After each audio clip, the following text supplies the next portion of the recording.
All right, let's dive into this deep dive into the world of pitching. So you want to learn how to really sell your ideas, and you've brought excerpts from Oren Klaff's pitch, Anything as your guide. Yeah, it's a fascinating book. Definitely goes way beyond just crafting a good presentation. Yeah. We'll be exploring some pretty surprising ideas. Like how French waiters I kidding. can subtly control social dynamics. Yes, And what a hedge fund manager's apple has to do with winning a pitch. it's wild. It's all about understanding Yeah. the often hidden psychology at play in these interactions. So true. He argues that traditional sales techniques can actually put you at a disadvantage by undermining your status right from the start.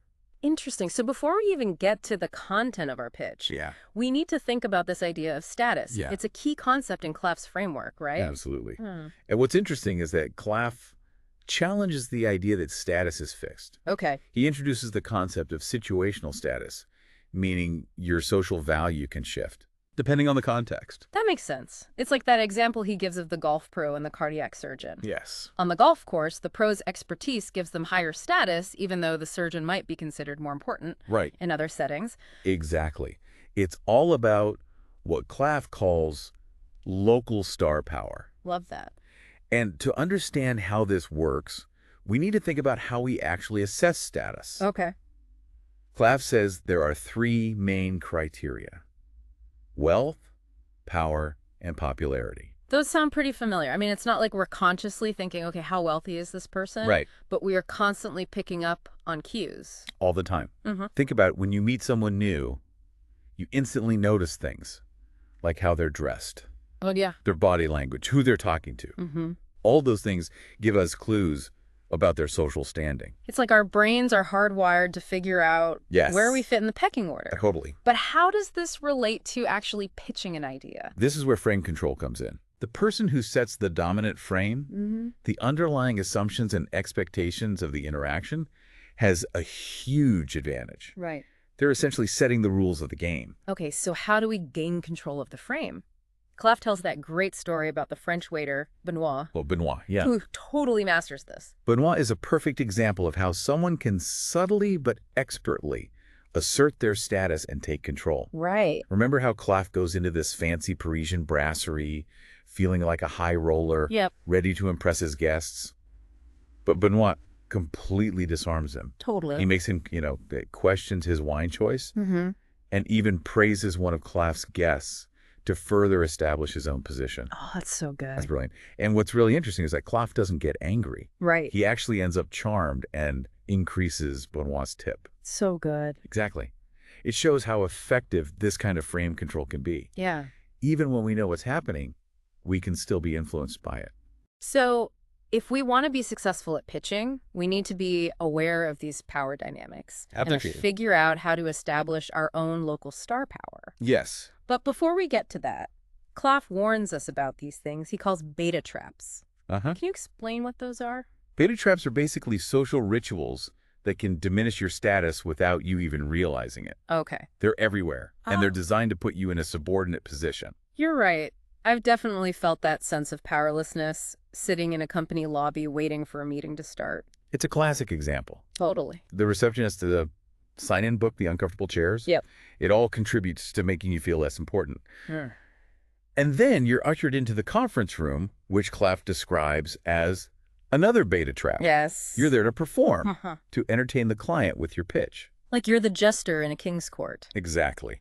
And Klaff even uses Walmart's headquarters as the ultimate example of a beta trap machine. Oh. You have to navigate this maze of security and bureaucracy just to get to your meeting.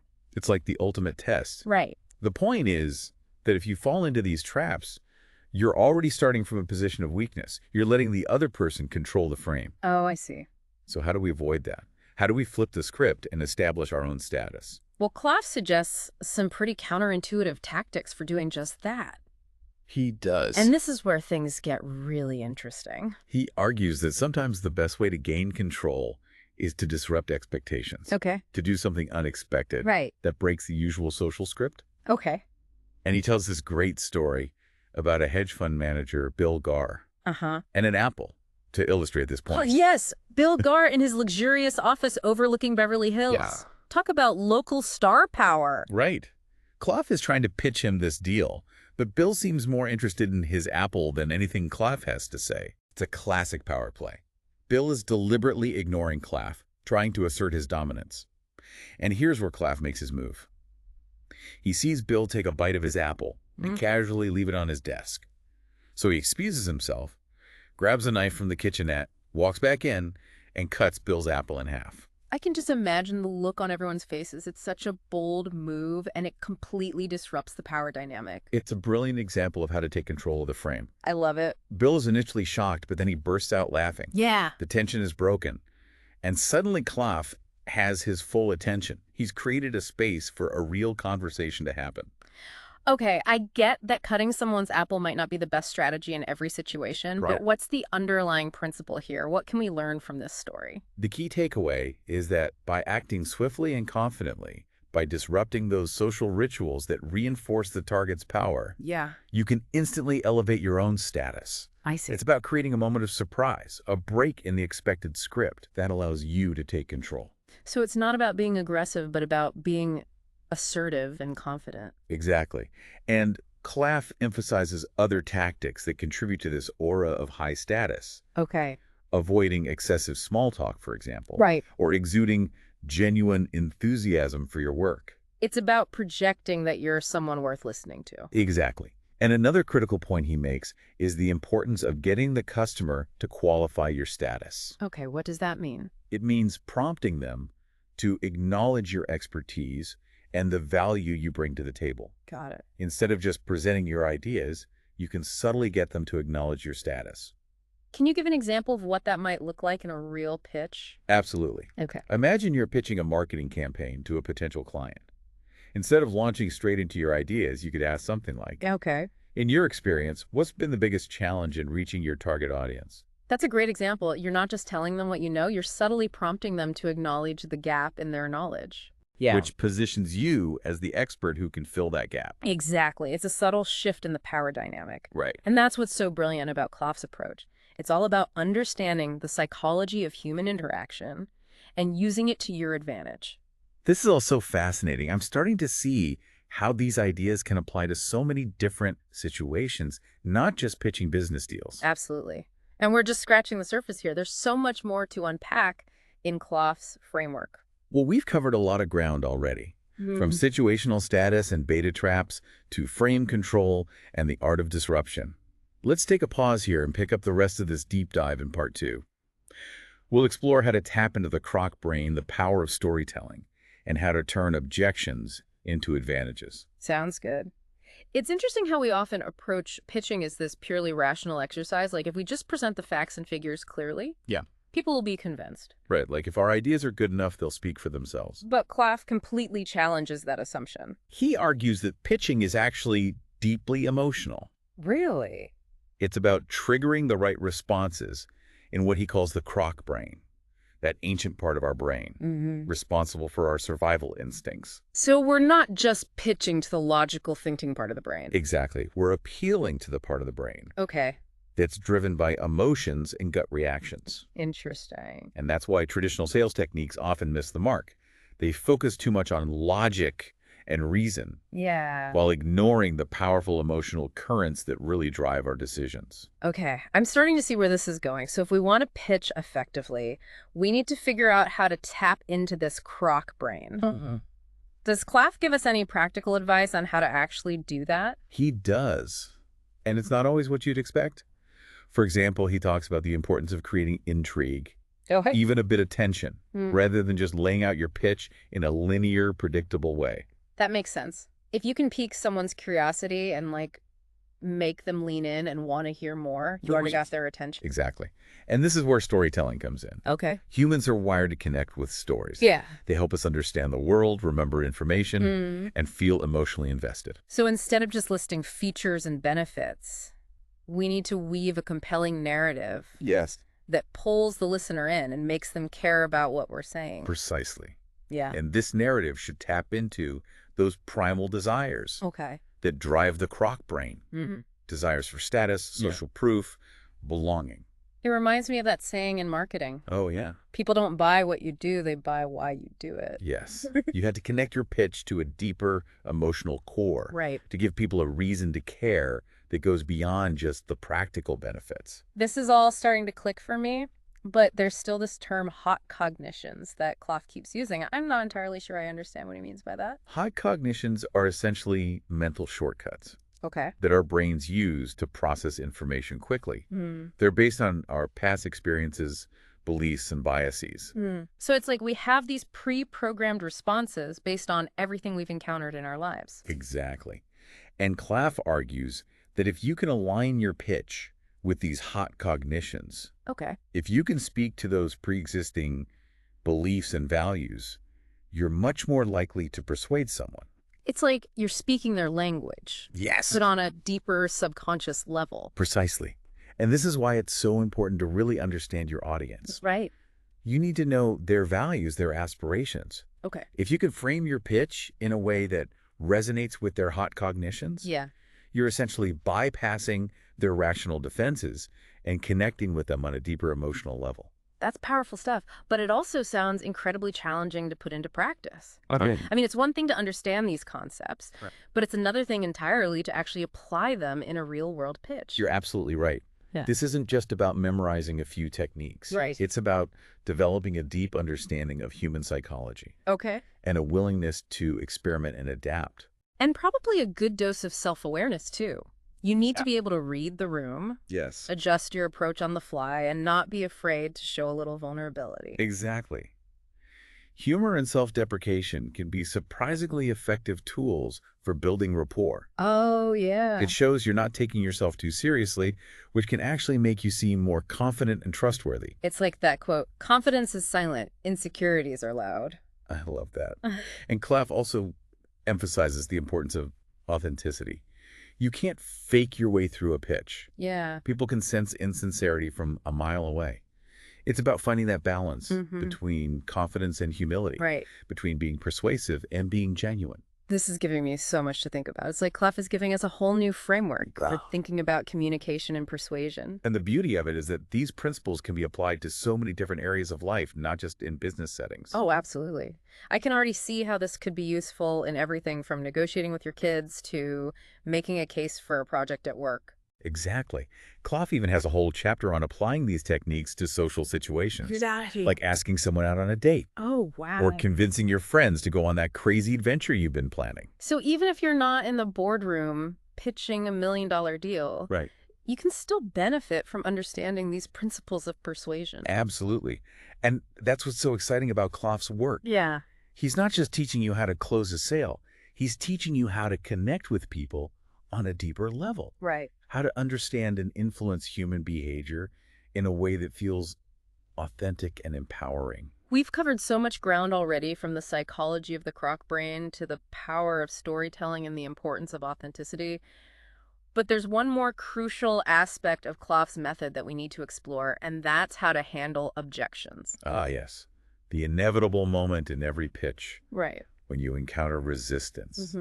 Those pushbacks and questions that can really throw you off your game. It's like that feeling when you're giving a presentation and you see someone in the audience with their arms crossed frowning, and you just know they're about to challenge you. And that's where Clough's approach really shines. Yeah. He offers a completely different way of thinking about objections, Okay. a way to turn them from obstacles into opportunities. This is what I've been waiting for. I know that objections are inevitable, but I've always struggled with how to handle them effectively. So let's dive into that in part 3 of our Deep Dive. We'll explore how to reframe objections, use humor to diffuse tension, and close strong, even when you faced resistance. Welcome back to our deep dive into the art of pitching using Oren Claff's Pitch Anything as our guide. We've talked about some really powerful ideas about status and frame control and the psychology of the croc brain. But you know, no matter how well you prepare, there's always that moment that makes your heart skip a beat. Oh, yeah. Objections. Objections. It's that moment when the client pushes back, Yeah. questions your assumptions, or throws a curveball that completely throws off your carefully crafted presentation. Yeah. Yeah, most of us see objections as roadblocks, Yeah. as signs that our pitch is failing. It's definitely tempting to get defensive or try to shut down the conversation. Yeah. But Clough suggests a totally different approach, right? He does. And this is where his approach really shines. He argues that objections aren't necessarily bad. In fact, they can be incredibly valuable if you know how to handle them. So how do we shift our thinking about objections? How do we go from seeing them as threats to seeing them as opportunities? Well, first of all, Clough sees objections as a sign of engagement. Okay. If someone is taking the time to raise an objection, it means they're actually listening, thinking critically, and potentially interested. Right. They're not just passively sitting there. Uh-huh. They're actively participating in the conversation. That's a really interesting way to look at it. It's like they're giving you a chance to understand their perspective and tailor your pitch to their specific needs and concerns. Exactly. And Clough uses this great analogy of playing tennis Oh, yeah.